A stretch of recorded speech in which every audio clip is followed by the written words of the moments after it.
안녕하세요. 강원대학교 철학과 이진남입니다. 오늘은 2024년 중천도서관 이달의 책을 소개하겠습니다. 오늘은 에피쿠로스의 쾌락이라는 책인데요. 여러분들은 에피쿠로스 하면 어떤 생각이 떠오르시나요? 우리가 영어에서도 에피쿠로스 하면 쾌락주의자 이런 생각을 많이 합니다. 실제로 영어 사전에 에피큐리언이라는 단어를 찾아보면요, 미식가라는 뜻이 나옵니다. 자, 이거는 스토익이라는 말과 정반대되는 의미로 많이 쓰이거든요. 스토익은 금욕주의자라는 의미고요. 에피큐리안은 금욕주의자의 반대, 맛을 즐기는 사람, 미식가라는 뜻이 있습니다. 이렇듯이 에피쿠로스라는 말은 뭔가 쾌락을 적극적으로 즐긴다라는 의미를 많이 갖는데요. 과연 이게 사실일까요? 우리는 오늘 이 시간을 통해서 에피쿠로스가 진정으로 어떤 사람인가를 한번 알아보도록 하겠습니다. 결론적으로 말씀을 드리면요, 에피쿠로스, 우리가 알고 있는 쾌락주의자 에피쿠로스는 왜곡된 것입니다. 과연 누가 왜곡시켰을까요? 저는 그 주범을 키케로라고 생각합니다. 키케로는 최고 선악론이라는 작품에서 에피쿠로스주의자를 신랄하게 비판하는데요. 근데 사실 거기서 키케로가 비판하는 에피쿠로스주의자는 실제의 에피쿠로스가 아니고요. 자기가 생각한 에피쿠로스라고 저는 생각을 합니다. 자, 그렇다면 에피쿠로스는 어떤 사람이고 어떤 과정을 통해서 그의 사상이 성립되었을까요? 자, 이 책에도 나와 있지만 제가 간략하게 설명을 해드리겠습니다. 자, 시작은 소크라테스입니다. 우리가 흔히 소크라테스 하면 지덕복 합일설을 주장했다고 얘기를 하죠. 지식과 덕과 행복은 하나다. 이거는 고등학교 윤리 교과서에도 나오는 유명한 내용입니다. 소크라테스에 있어서 지식은 곧 덕이고 덕은 곧 행복입니다. 그래서 알고도 행동하지 않으면 제대로 된 행동이 아니고 그리고 행복할 수 없다라고 얘기를 하죠. 자, 이런 소크라테스의 사상을 이어받은 학파들이 있었습니다. 플라톤 외에도요, 세 가지의 학파가 있었는데 이 세 가지를 합쳐서 소소크라테스 학파라고 얘기를 하죠. 키레네 학파, 키니코스 학파, 메가라 학파인데요. 키레네 학파는 그 세 가지 중에서 행복을 강조했고 그 행복을 쾌락으로 봤습니다. 아리스토포스라든가 헤게시아스라든가 이런 사람들은 육체적 쾌락을 즐기는 것이야말고 행복이야 라고 생각을 했습니다. 그리고 키니코스 학파는 덕을 강조했고요. 메가라 학파는 지식을 강조해서 늘 새로운 지식을 찾기 위한 의심, 회의를 했죠. 자, 이러다가 고대 그리스의 폴리스가 무너지고 마케도니아에서 생겨난 제국이 이 전 유럽을 다스리는 그런 세상이 되었습니다. 자, 이거를 이제 헬레니즘 시대라고 하는데요. 여기서는 한 나라, 한 폴리스가 중요한 게 아니라 그 지역 전체가 하나로 통일된 세계를 꿈꾸는 그런 세대가 됐습니다. 자, 그래서 우리가 알고 있는 세계 시민주의, 코스모폴리타니즘의 세대가 됐죠. 그래서 다양한 철학적 전통이 합쳐짐이고, 그리고 세계주의적인 색채, 합리주의적인 개별과학이 발달하고요. 개인 생활과 사회생활 간의 모순에서 나오는 소외감, 그리고 종교에 대한 반발, 이런 것들이 어우러지면서 합리적이고 세계적이고 그러면서도 한 개인이 스스로 소외받는 그런 감정이 많이 드는 그런 시대가 되었습니다. 아마도 지금 우리가 살고 있는 21세기와 비슷한 시대가 아닌가라고 생각을 합니다. 그런 시기에서 그 소소크라테스 학파, 즉 키레네 학파, 키니코스 학파, 메가라 학파의 맥을 이어서 나오는 것이 에피쿠로스 학파, 스토아 학파, 회의주의 학파였습니다. 그 중에서 오늘 이제 제가 소개를 해드리는 에피쿠로스는요, 에피쿠로스 학파를 세운 사람입니다. 이 사람은 기원전 341년에 사모스 섬이라는 조그만 섬에서 태어났고요. 18살에 아테네로 옵니다. 그리고 거기서 공부를 하다가 32살에는 자기 스스로의 학파를 창시를 합니다. 그러면서 스토아파와 다르게 이 사람은 조용히 숨어 사는 그런 은둔의 생활을 강조하는 그런 학파를 만듭니다.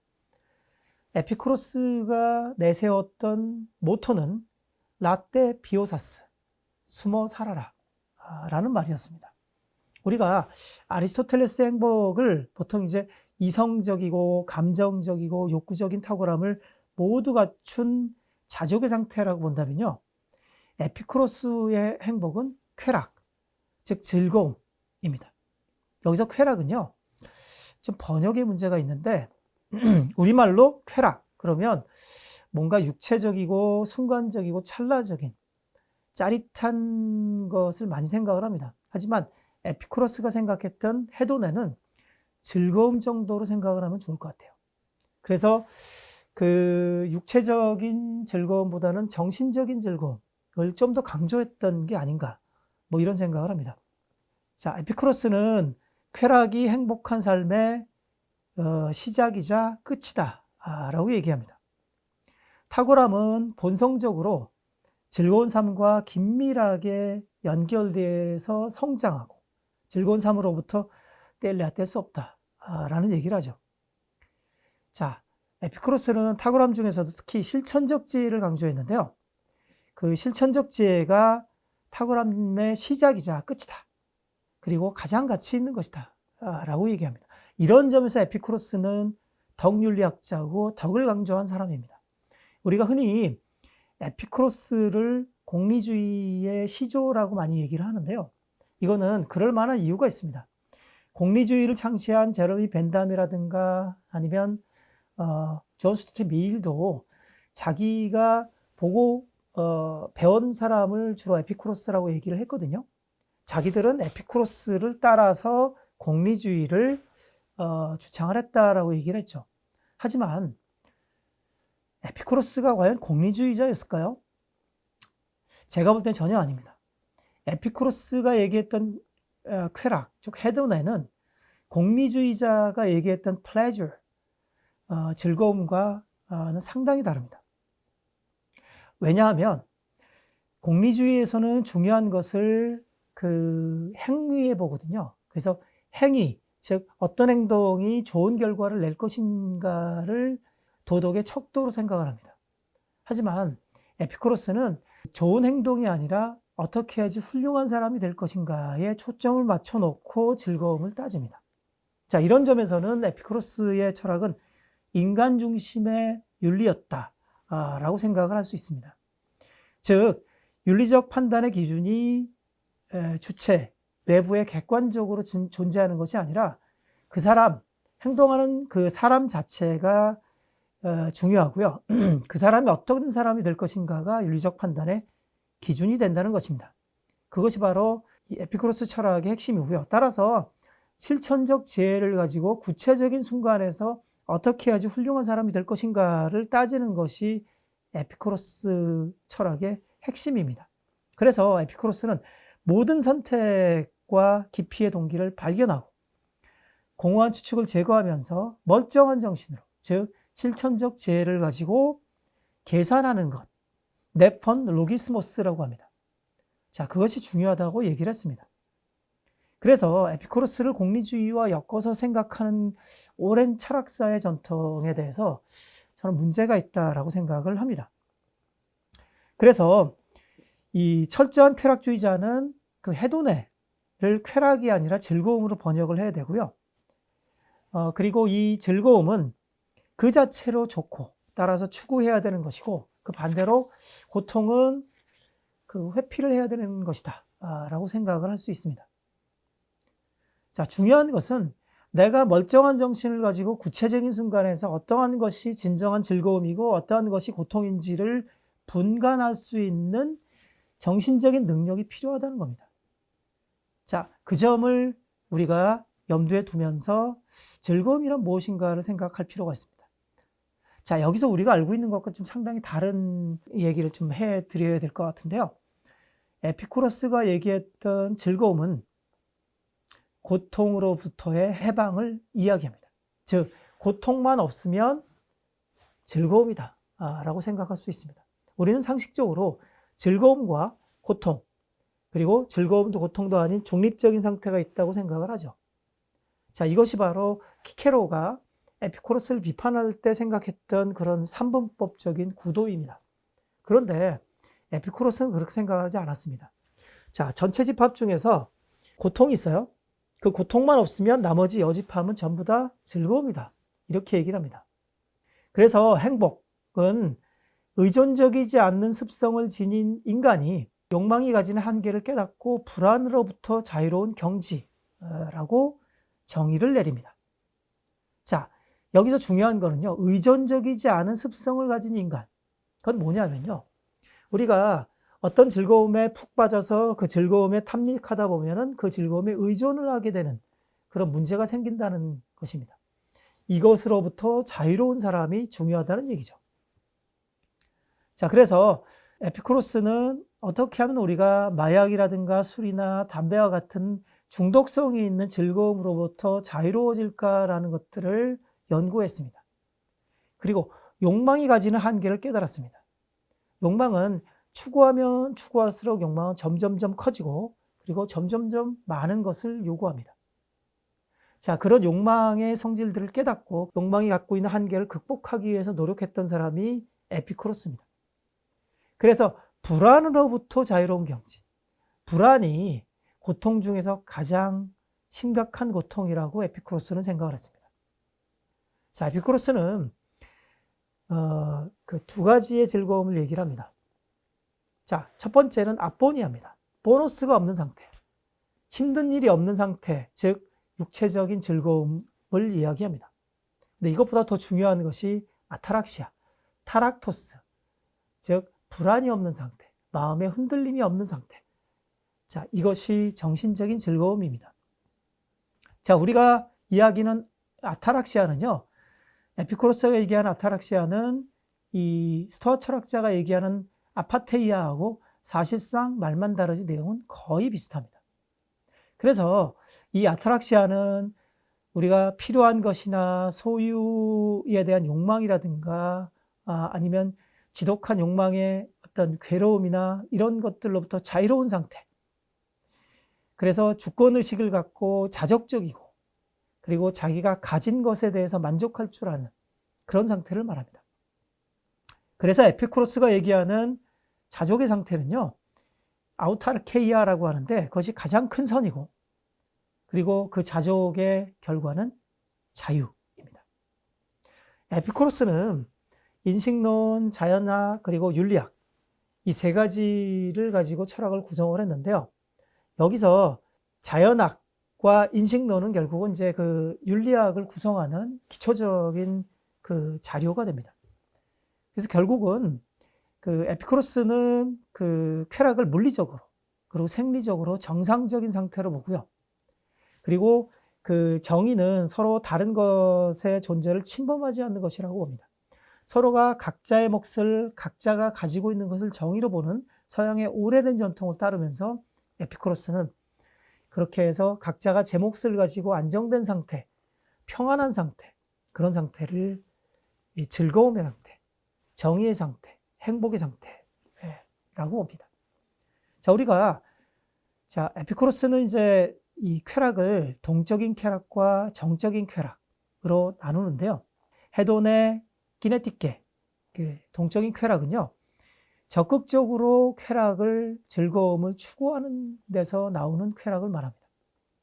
자, 이런 쾌락을 에피쿠로스는 가급적이면 이 자제하라고 얘기합니다. 물론 거부하지는 않습니다. 하지만 에피쿠로스가 중요하게 생각하는 쾌락, 그리고 질리지 않는 쾌락은 정적인 쾌락입니다. 적극적으로 즐거움을 추구하는 것이 아니라 고통을 다 제거했을 때 자연스럽게 찾아오는 마음의 안정, 그것이 정적인 쾌락입니다. 자, 이 쾌락에 대해서 에피쿠로스가 어떻게 얘기를 했는지를 한번 본문에서 한번 찾아볼까요? 여기 보면 112쪽에 이런 얘기가 나옵니다. 우리는 쾌락을 행복한 삶의 시작이자 끝이라고 말한다. 우리는 쾌락을 가장 으뜸 가는 선이자 선천적으로 주어진 선으로 인식하고 모든 선택과 회피의 출발점으로 삼는다. 여기서 우리는 에피쿠로스가 생각했던 이 쾌락이 이 사람의 철학에서 얼마나 중요한 건가를 알 수가 있습니다. 그리고 에피쿠로스는 가장 큰 고통을 죽음에 대한 고통, 그 다음에 신이 주는 두려움에 대한 고통이라고 생각을 한다라고 얘기를 하면서 이것들을 하나씩 비판을 합니다. 그러면서 신은 스스로 어떤 고통을 느끼지 못하기 때문에 다른 것들의 고통을 주지도 못한다라고 얘기를 합니다. 그래서 에피쿠로스는 사실상은 무신론자에 가깝다라고 평가할 수 있습니다. 또 죽음은 죽은 다음에는 둘 중에 하나죠. 아무것도 없거나 아니면 이 죽은 다음에도 영혼이 살아있거나. 그런데 죽은 다음에 아무것도 없다면 고통도 없겠죠. 따라서 우리는 두려울 이유가 없습니다. 반면에 죽은 다음에도 영혼이 있다면 우리는 그 영혼을 갖고 있기 때문에 사실은 이 죽음을 두려워할 이유가 없죠. 우리가 죽음을 두려워하는 이유는요, 죽을 때의 고통 때문에 미리 지레짐작해서 두려워하는 것입니다. 따라서 우리는 신에 대해서도 죽음에 대해서도 두려워할 필요가 없다고 얘기합니다. 또한 에피쿠로스는 스토아 철학자들과 다르게 운명에 대해서 아주 강력하게 거부합니다. 운명은 없다. 모든 것은 인간의 스스로의 의지로 다 할 수 있다라고 얘기를 합니다. 물론 의지라는 말은 쓰지 않았지만요.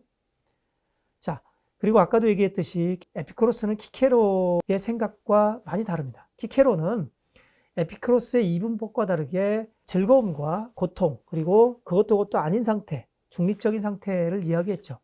하지만 에피쿠로스는 정작 고통만 아니면 전부 다 즐거움이다라고 얘기를 했고, 그러한 점에서 에피쿠로스는 굉장히 낙천적인, 낙관적인 생각을 가진 사람이다라고 생각을 할 수 있습니다. 자, 에피쿠로스는 이렇게 키케로와 같이 자기 자신을 그 개차반에 극단적인 쾌락주의자로 몰아붙이는 사람들을 이미 알았고 그들에 대해서 적절한 답변을 내놓습니다.